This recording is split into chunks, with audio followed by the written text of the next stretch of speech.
if you're in the middle of planning your trip to Walt Disney World, there are a few key things that you can make sure you do to have the absolute worst trip ever. For example, you can show up and not know that in the over 40 square miles of Walt Disney World, there are like 200 places to eat, 30 something resorts, 4 theme parks, 2 water parks, 2 mini golf courses, 2 regular golf courses that you can also play foot golf on, and an entire shopping and entertainment district that is completely free. This can be frustrating because if you don't know how big Walt Disney World is and how much there is to do, you don't know what to prioritize. You are not going to think about how to get around to get the most done, and you can become overwhelmed by everything. So in the rest of this video, we are going to talk about a few more things that will ruin your trip to Walt Disney World and just make you have a terrible experience. That's the story this week. Just lovely. It's a lovely conversation. Well, come to this happy place. Welcome. Welcome back to the Bear's Den. All right. We have already covered that simply not knowing Walt Disney World has so much to do and see can really cause some problems on your trip.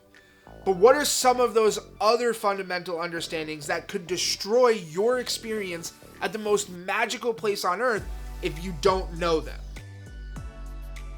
First up is not learning or understanding My Disney Experience, which is necessary for absolutely everything that you do at Walt Disney World.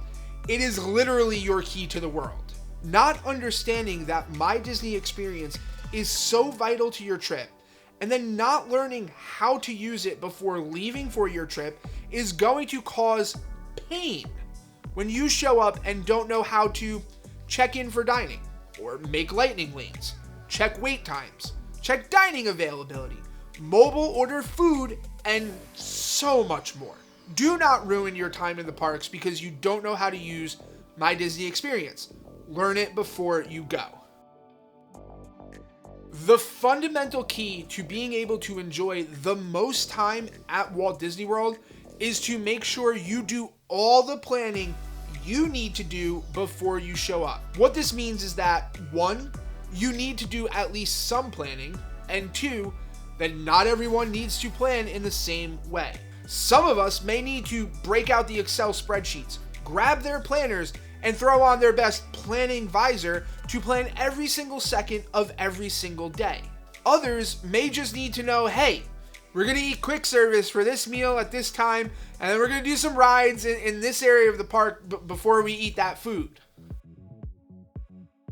When it comes to this next one, I'm just gonna say, please don't do this one. Pretty please.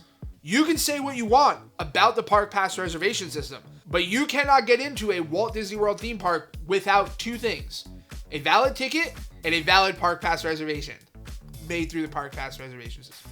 It's just not gonna happen. I have an entire video on how to make a park pass reservation that you can check out. It's in the card now, but make sure you make your park pass reservations for the days you want to visit the parks so that when you show up, you can actually get in. There is one thing worse than showing up with no park pass reservation, but before I get to that, I wanted to share that on January 31st, the Bear Savvy Travels community will officially be launched with our first Bear Savvy Travels Den, the Walt Disney World Den.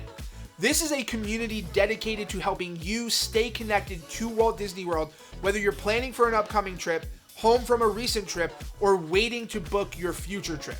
The community is growing fast with guides to help you plan for Walt Disney World, content to help you stay connected to the magic while at home, and most importantly, members to share your Walt Disney World experiences with so that we can build a thriving culture around traveling to Walt Disney World.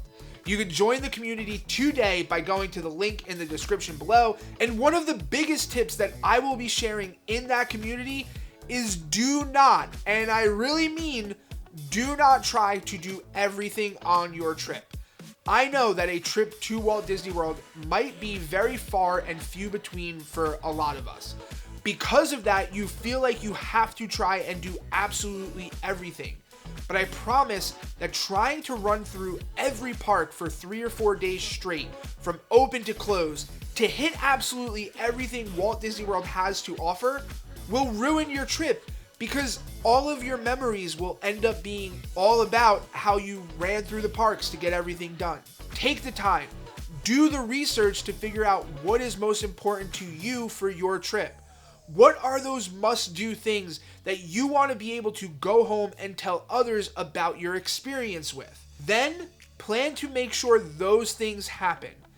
Everything else is just icing on the cake. Now, to help you figure out what is most important to you inside of the Walt Disney World theme parks, you can check out my theme park profiles in each of the videos that's in the playlist on the screen right now.